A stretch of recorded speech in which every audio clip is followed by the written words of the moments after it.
Hello everyone, सभी को नमस्कार। और इंतज़ार की घड़ियां समाप्त हुई।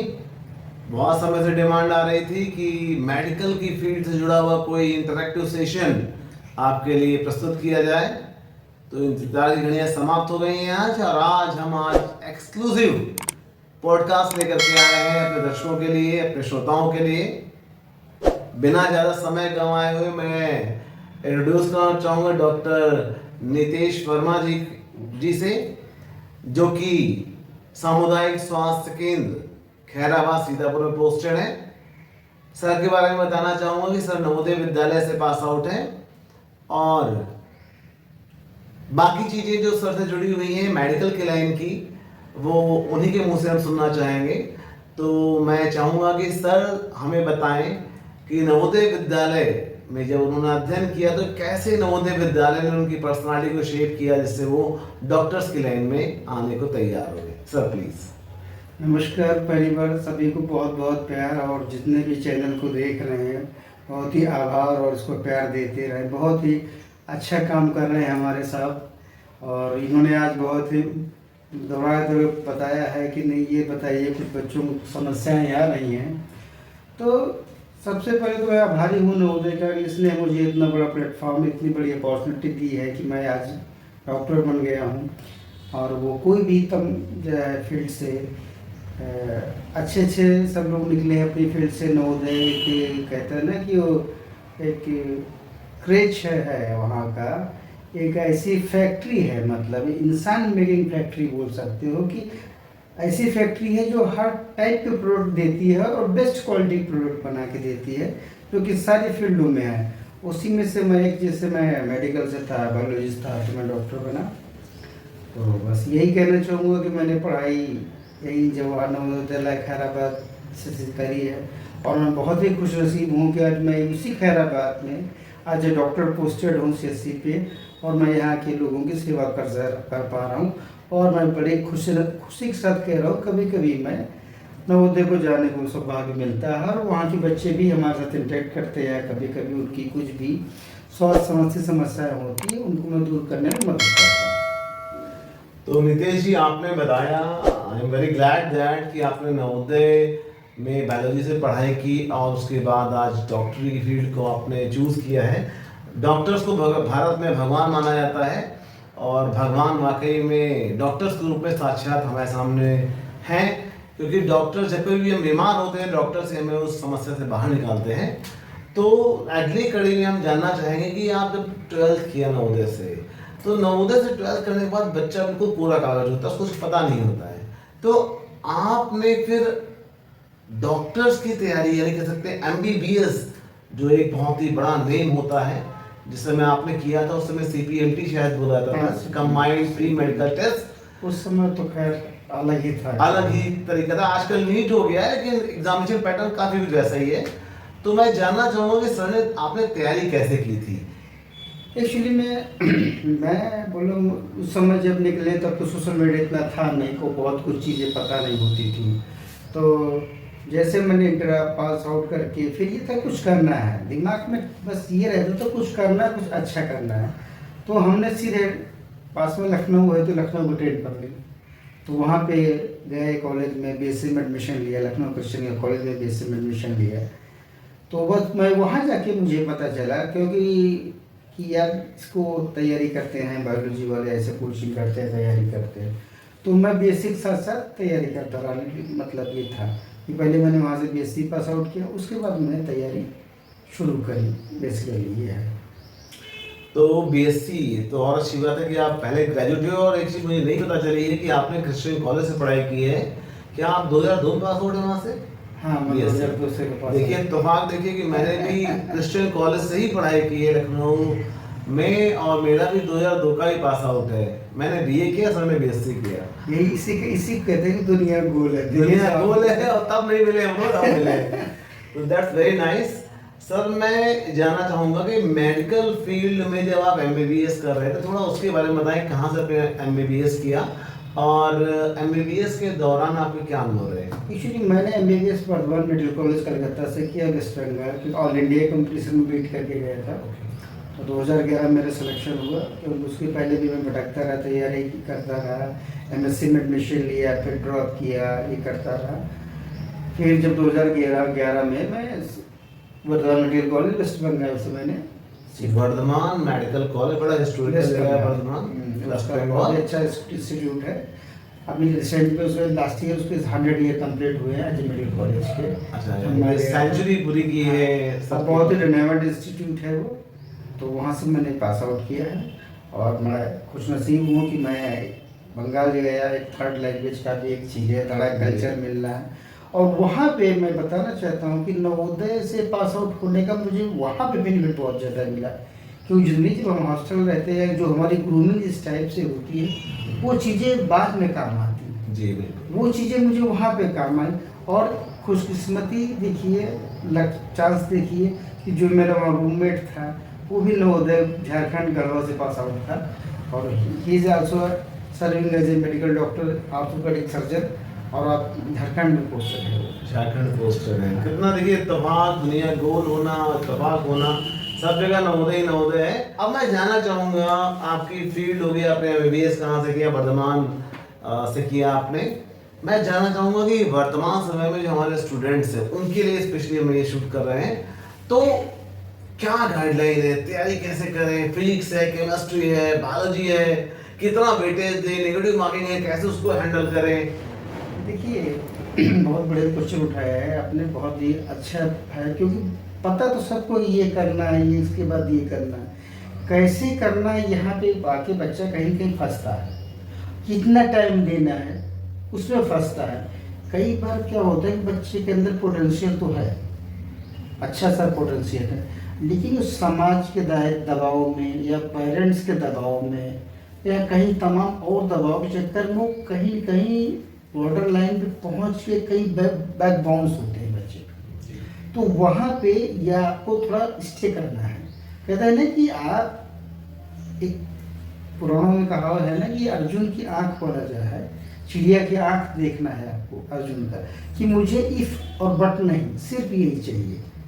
अगर आपको मेडिकल में डॉक्टर से बनना है तो मुझे डॉक्टर ही बनना है और कुछ मुझे करना ही नहीं है। जब आपके अंदर ये होगा थिंकिंग, ये आपका एटीट्यूड होगा, ये आपकी अप्रोच होगी, तो आपको कोई भी नहीं रोक पाए। डेडिकेशन, हार्ड वर्क और कमिटमेंट, ये तीन चीज़ें ऐसी हैं जो आपको शेयर और शॉर्ट आपको वहाँ तक पहुँचा देगी।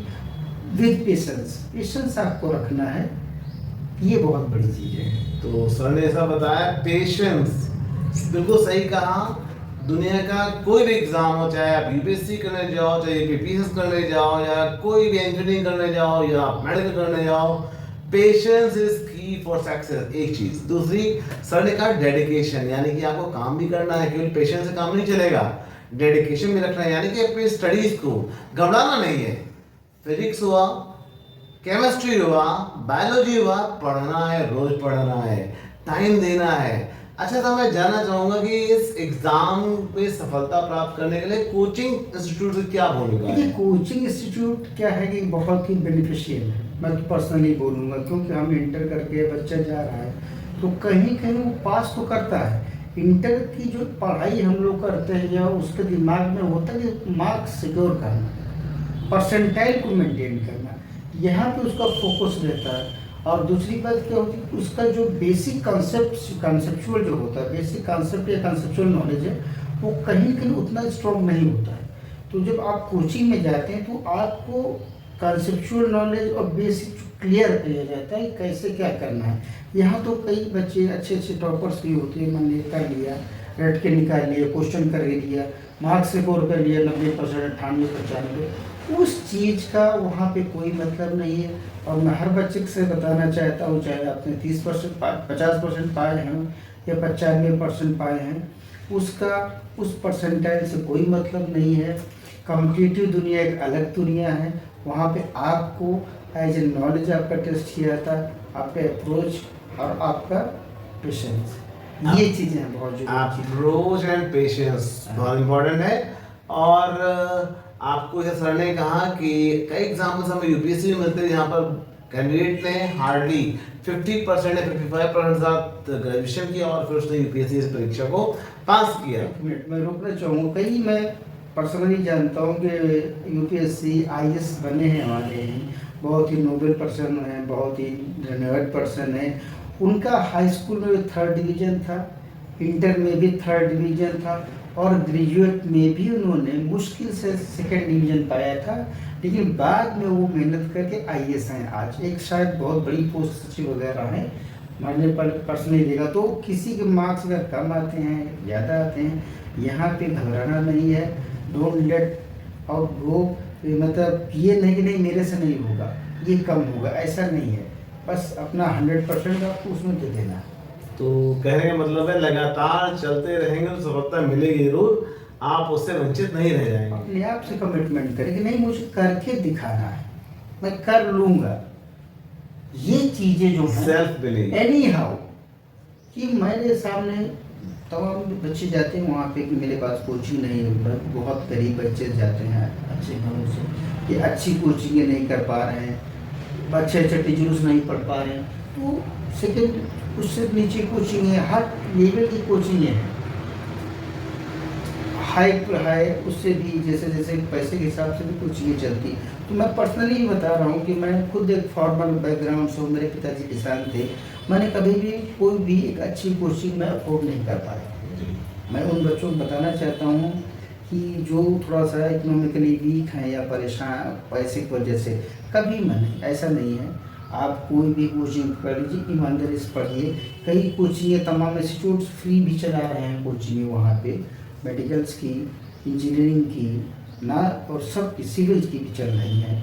तो उन पे आप जाके पढ़ सकते हैं, अपना टाइम देना पड़ेगा, आप उससे नोट्स कलेक्ट कर सकते हैं, उसके बाद आप पढ़ सकते हैं। दर्शकों को बताना चाहूँगा, नवोदय विद्यालय में जिसवरने का बिल्कुल उसी पैटर्न पे एक कोचिंग चलती है, उसका नाम है दक्षिणा। 11th और 12th में जो बच्चे हमारे 10th में रहते हैं, एग्जाम देते हैं, फिर उनको दक्षिणा के थ्रू तैयारी कराई जाती है। 11th में बिल्कुल निःशुल्क, एक भी पैसा नहीं पड़ता है। सेम बिल्कुल पैरेलल एक और संस्था है एक्स नवोदय, वो भी इस तरीके की कराती है इंजीनियरिंग और मेडिकल्स की। आप सभी के लिए खुशी की बात है कि अब दक्षिणा नवोदय से बाहर भी एक्सपेंड कर रहा है। डिस्ट्रिक्ट लेवल पे जाकर के जो DIS होते हैं हमारे सेकेंडरी एजुकेशन के ऑफिसर, उसके चैनल पे जाकर के, और वहां से अब नॉन नवोदय सेक्शन के बच्चों को भी तैयारी कराने के लिए अपने विंग्स को फैला रहे हैं। तो बहुत अच्छी बात है, बहुत सकारात्मक पहल है। आखिरी क्वेश्चन मैं जानना चाहूंगा सर, हमारे भावी पीढ़ी के लिए, आने वाले समय में जो डॉक्टर्स बनना चाहते हैं, कोई मैसेज उनके लिए? बहुत ही छोटा सा मैसेज है कि ये अगर वाकई में आपने चुना है कि डॉक्टरी फील्ड है, थोड़ा सा बहुत ही लेबोरियस फील्ड है और डेडिकेटेड वाली फील्ड है, एक डिवोटी फील्ड है, इसमें आप मनी के लिए मत आए। आपको एज ए सेवा और पैसा, अच्छा खासा पैसा, ऐसा नहीं, इतना कम भी नहीं है, मैं डॉक्टर को बता सकता हूँ, पैसा है, लेकिन इसमें जो आपको सेटिस्फेक्शन मिलेगा किसी की सेवा करके, ठीक करके, समाज के लिए, एक मैं जहाँ भी जाता हूँ या मैं खुद महसूस किया है, एक रिस्पेक्ट बहुत बड़ी चीज़ है जो आप कभी भी ऐसे नहीं पा सकते। किसी और पैसा तो कभी भी कमा लोगे, एक कहावत नहीं, respect can not be but it must be earn. ये चीज़ें हैं कि आपको अर्न करेगा, और ये आपको समाज में बहुत ही बढ़िया चीज़ें लगेगी, आपको आगे धीरे लगेगा।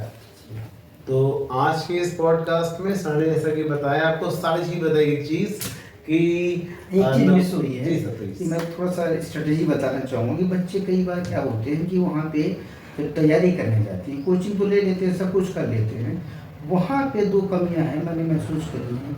एक तो नए जाते हैं, एक नवोदय के जैसे जेल कहो या कुछ कहो, ज़्यादा रिस्ट्रिक्शन है, पहले तो लोग जेल कहते थे, मैं तो नहीं मानता हूँ, मैं जब वहाँ पढ़ता तब भी मैं भी सोचता था सर जेल है ये, लेकिन ऐसा नहीं है। तो एक रेस्ट्रिक्शन बहुत है, बहुत ही डिसिप्लिन है, तो अच्छा लगता है। लेकिन जैसे हम लखनऊ जाते हैं, किसी बड़े शहर में जाते हैं, तो हमें आज़ादी मिलती है, तो हम एक्सपैंड करके पैर पर पंख फंसा घूमना चाहते हैं, तो आधा टाइम तो हम घूमने में, सर्च करने में, वहाँ पे आप प्लीज़ सिंसियर रहें, उस समय को बर्बाद ना करें। कोचिंग से हॉस्टल या रूम लेके वो तैयारी करें, 1 साल या 2 साल मैक्सिमम अपना जीवन का उस कमरे में बंद करके दे दीजिए, पूरी दुनिया आपके लिए खुली है, फिर आप पूरी दुनिया में कहीं भी पंख पसार उड़ सकते हैं। नॉट इवन इंडिया, आप होल वर्ल्ड में जा सकते हैं। इस प्लेटफॉर्म मिलेगा आपको चीज़ें। और तैयारी की दूसरी बातें क्या है कि मैक्सिमम बच्चे क्या होते हैं, फिजिक्स में बहुत टाइम लेते हैं सबसे ज़्यादा, फिर केमिस्ट्री में। उल्टा करना है, सबसे पहले आपको बायोलॉजी से पढ़ना है, क्योंकि बायोलॉजी एक उन सब्जेक्ट फिजिक्स केमिस्ट्री के कंपेयर में थोड़ा सा इजी इसलिए है कि इसमें चीज़ें बदलती नहीं, एक बार आपको रट लेना है। फिजिक्स में क्या है कि न्यूमेरिकल वैल्यू है, चेंज कर दिया, तो उसमें जाना पहले आपको 100% बायोलॉजी, सेकंड केमिस्ट्री और फिर फिजिक्स पे आना है आपको। जबकि इसका उल्टे लोग करते हैं, फिजिक्स आपका सिलेक्शन नहीं कराती है। फिजिक्स बच्चे, आप लोगों को बताना चाहूँगा, आपको एक अच्छा कॉलेज दिलाती है, आपकी रैंक को बूस्ट करती है। लेकिन पहले तो आपको सिलेक्शन लेना है, एक थ्रेशोल्ड वैल्यू है, उसको क्रॉस करना है। बिल्कुल सर। तो आप कोशिश कीजिए, आप टाइम टेकिंग, मतलब कहता हूँ तो रूल 8 होता है आजकल जो IAS में निकालते हैं, मैं तो मुझे बाद में पता चला, ये होता है रूल 8, 8 24 आवर आपकी लाइफ के हैं, 24 घंटा दिन में, 8 घंटे पढ़ाई, 8 घंटे सोना, 8 घंटे में सारे काम। आपको दुनिया कोई सिलेक्शन नहीं हो पाएगा। कितना बढ़िया सर ने एक फॉर्मूला 888 का दिया है। 8 घंटे पढ़ाई, 8 घंटे सोना और बाकी 8 घंटे में एंजॉय, खाना पीना सब कुछ। तो आज ये एक्सक्लूसिव पॉडकास्ट आपके लिए किया गया है मेडिकल फील्ड के लिए, और जल्दी हम लाइव सेशन में भी आएंगे सर के साथ। जब सर के पास जो उनके हॉस्पिटल से बेस्ट समय होता मिलेगा तो हम लाइव भी आएंगे। आप लाइव सर से अपनी क्वेरीज कर सकते हैं, बहुत जल्दी उसका हम सेशन शेड्यूल करेंगे मौका मिलने पर। भाई कोई आपकी क्वेरीज होंगी तो कमेंट सेक्शन में दीजिएगा, सर के माध्यम से उसको रिजॉल्व करने का प्रयास करेंगे। Thank you for watching this video. जय हिंद, जय भारत, नमस्कार। नमस्कार।